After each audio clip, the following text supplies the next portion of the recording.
That's the new unit.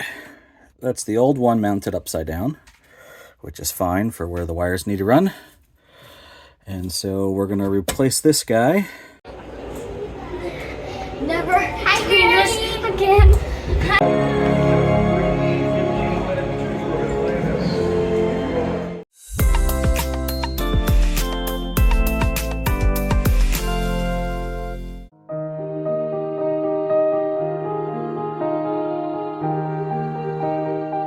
Well, we had issues last night, let's just say that, where the furnace didn't seem to be kicking on, and we're hearing some fan turning on under here that we'd never heard turn on before. It kicks on for like 30 seconds and then shuts off. So I removed this panel, and it says it's a charger. Now the chargers can... That beep sound will come into play in a second. That charger, I'm not sure what it actually charges. I think it's supposed to be the battery. But the battery was really low, so that turned out to be what our problems are. So we're having trouble turning on the lights this morning, the furnace won't kick on, all that runs off 12 volt. Even though we're hooked up to shore power today. Yeah, so that stuff still runs off the battery. So that beep that you keep hearing is our, like, carbon monoxide and whatever detector. So which runs off of... It runs off the 12 volt, so it's got a battery backup that's basically alerting you that there's no power to it. You need to get power back to that unit because it detects deadly gases. Okay, enough about the battery now. Let's go to Kennedy Space Center.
We haven't discussed this much, but we lost power when it got cold, and it turned out that the battery was drained. And the reason the battery was drained was because the shore power wasn't charging the battery, and the solar panel couldn't keep up with all the usage that was going on. So we did a bunch of stuff. I took the battery to Interstate because the battery that came with our camper was an Interstate battery. They charged it up, told us it was fine, gave us a loaner in the meantime. I ended up having to go to a store and get a charger that you would put like on a car battery or like a golf cart or something like that. It's been charging us up for like 3 weeks now while I waited with Grand Design to give me the new part. I did get on the phone with Grand Design, and they were awesome about checking the problem with us right away. I got a tech right away. They did a video call, which was really cool, so he could see me testing the values with a multimeter, and we troubleshooted the system and determined that it was our charge converter or controller. So worked with them, had it shipped to a friend. So that's the new unit. That's the old one mounted upside down, which is fine for where the wires need to run. And so we're going to replace this guy. And basically there's just 4 screws holding it in place on the wall. And then there's a ground wire that we're going to take out and 2 power wires. And then we're going to just plug that in. It should take like 10 minutes. Not a big deal. One other thing I will say is I did use the multimeter to verify that this unit is working correctly per their instructions. So made sure there's actually 13.5 volts coming out of the charge controller when it's plugged in. So this unit appears to be functioning right. When this one's turned on and not connected to the battery, it was giving us 3 volts. And as soon as we connected to the battery, you can see here on this unit, there's 3 fuses. All 3 of those exploded when we hooked up the battery to this thing. So clearly that unit was defective. And Grand Design recognized that right away and shipped us one, which is awesome.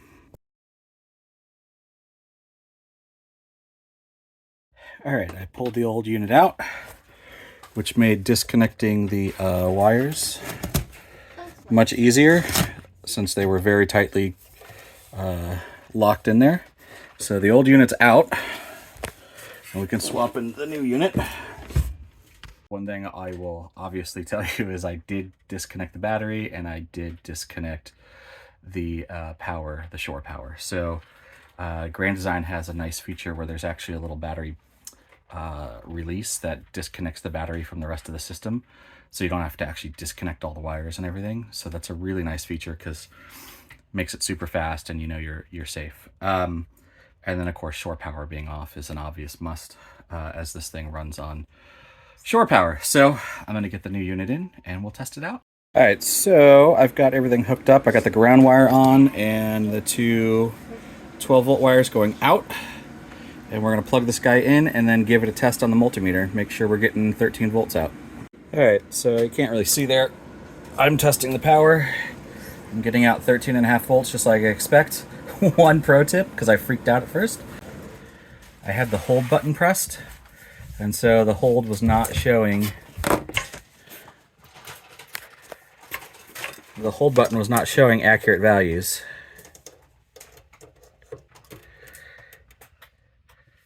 There you go. All right, the new unit's in. It's plugged in. Would you plug it in down there? And we've got power again. So now it's gonna charge the battery back up and keep it full.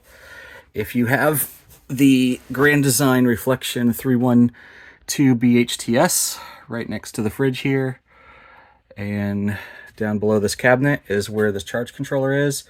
It's also the back of your furnace, so if you need access to there, and then all your fuses and power wires are right here. So that's where all that stuff's located.